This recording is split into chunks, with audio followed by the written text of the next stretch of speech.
Okay, who else we got? Sagittarius. Okay, Sagittarius, you're next. Okay, making my note. Sagittarius.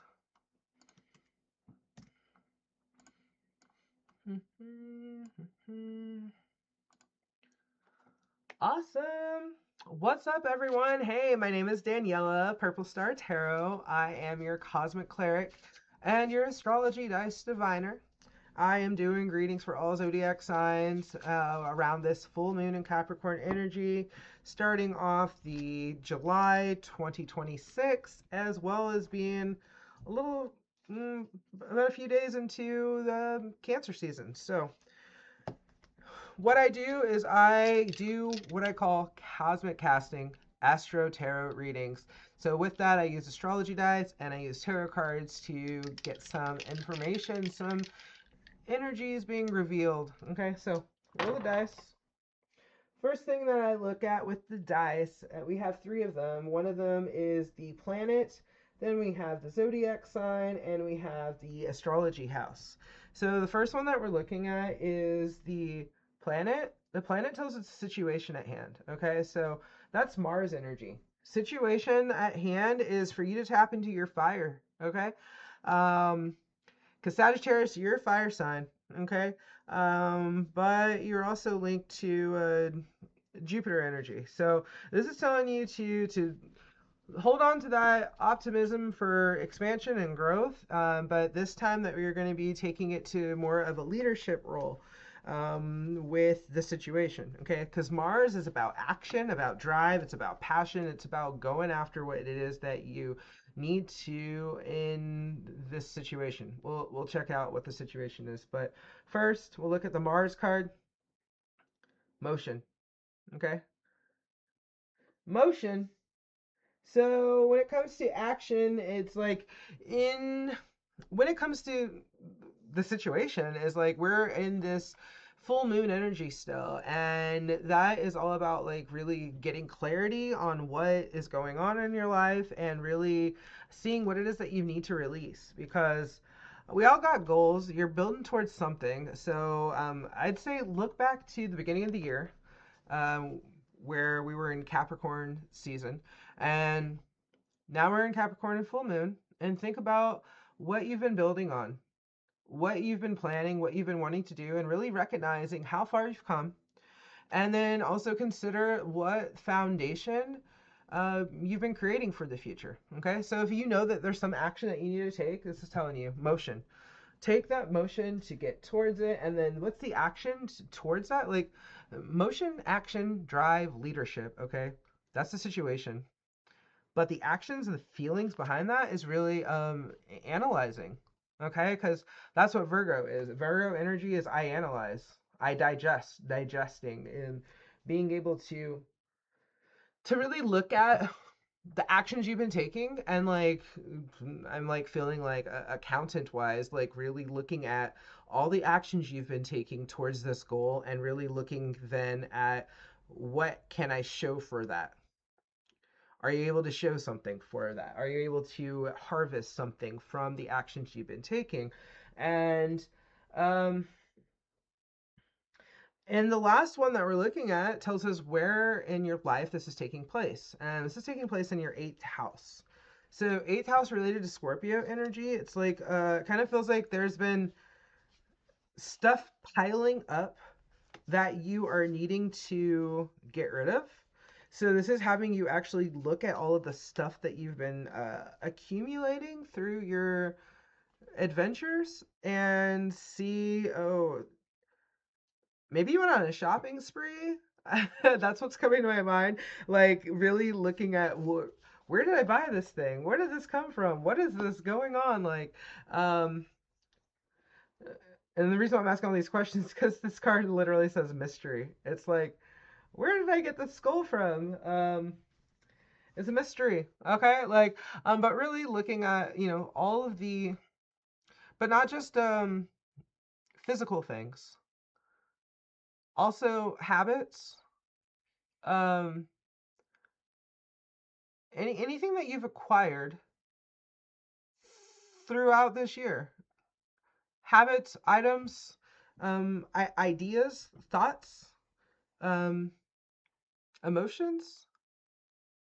Because I'm thinking Scorpio energy tied to water, water. Okay, emotions, feelings. Um, it could be that it kind of feels like a little bit of the situation of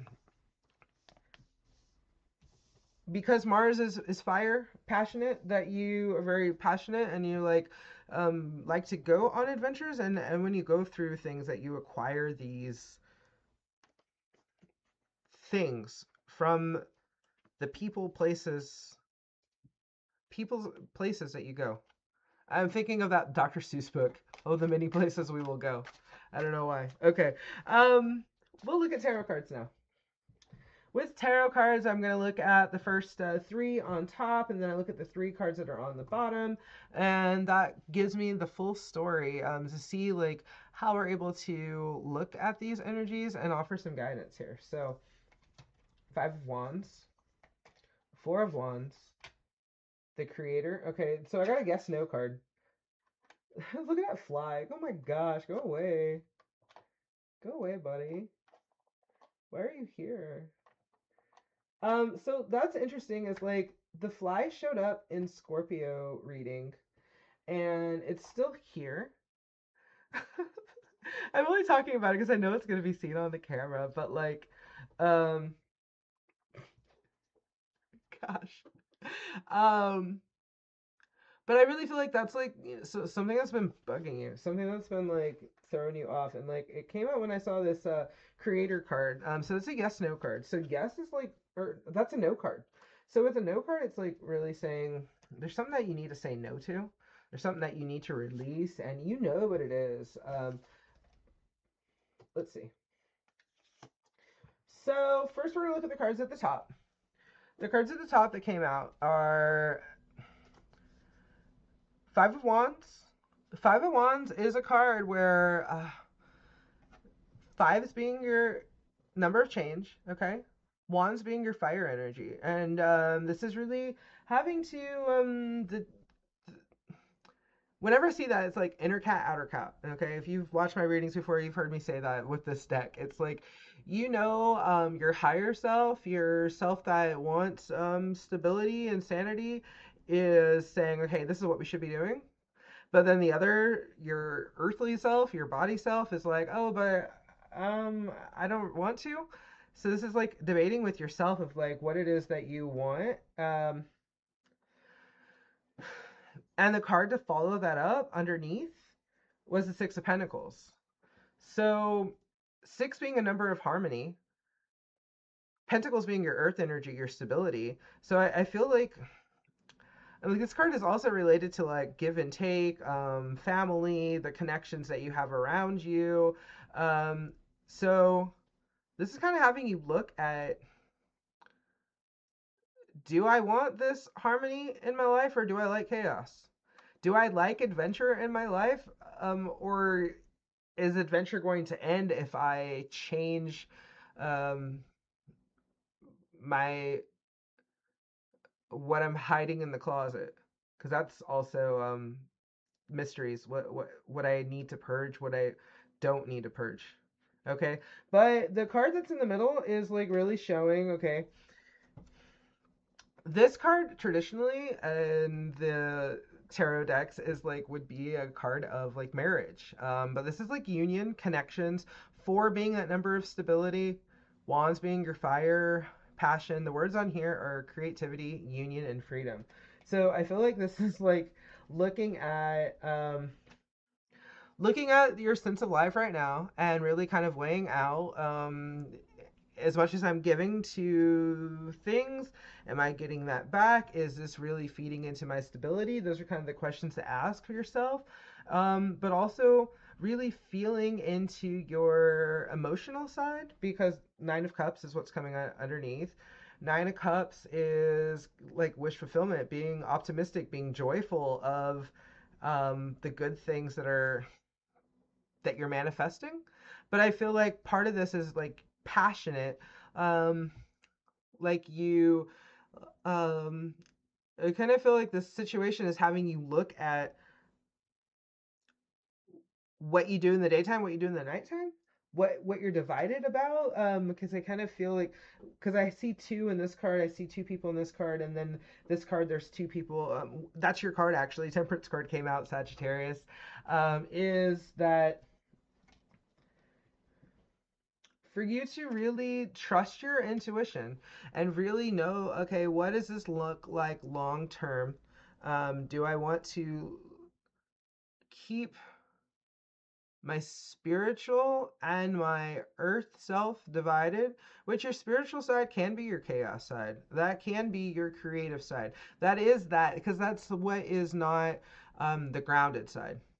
But it's like there has to be a place where those two meet, where you are able to have union between the things that you keep in the mysteries and in the dark, bringing that to light, and having a real connection there. So that's what it kind of feels like. Future guidance with being the Queen of Cups and the Temperance card, of really thinking about we can make those sides come together. Like, we don't have to only think that, oh, we can only be in this like mystical, spiritual, creative, fun zone or the adventure world, and think that adventure world can't also coexist with reality.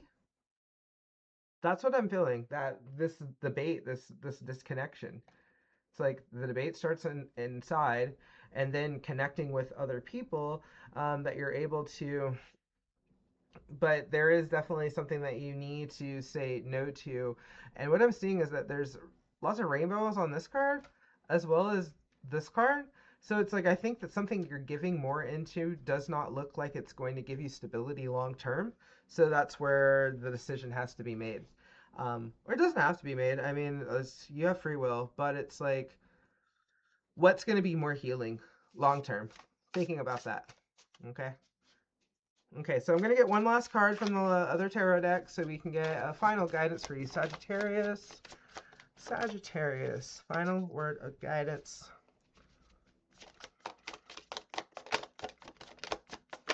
Whoop. Okay. Card that came out. Let me just double check. Did any other cards flip over? No. Okay. Card that came out. So Temperance, we know that's card number 14. The next card that came out is card number 15, the Devil. Okay? So this is Sagittarius card. The card that came out is Capricorn card. The affirmation on this card says, I release myself from unhealthy attachments. So the Devil card can be linked to obsessive compulsive energy, dependency, excess, procrastination, anything that keeps you away from what your higher purpose, your higher self, your evolved self, however you want to look at that, like yourself that doesn't like make crazy decisions. I don't even know how to else explain it, because sometimes crazy decisions are fun, but like addictive decisions, anything that is really like limiting your how high you can climb. Okay. So the Devil card is your future guidance here, when it comes to healing. Okay, the future guidance is like being loving to yourself, listening to your intuition, not second guessing your intuition, because I mean we all got it. But the affirmation, I'll read it one more time. I release myself from I release myself from unhealthy attachments. Okay, so that's the guidance for you, Sagittarius.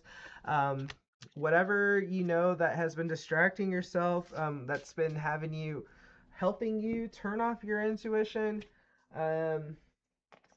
scaring you away from making the decisions that are going to lead to stability, in fear of losing adventure and joy and freedom.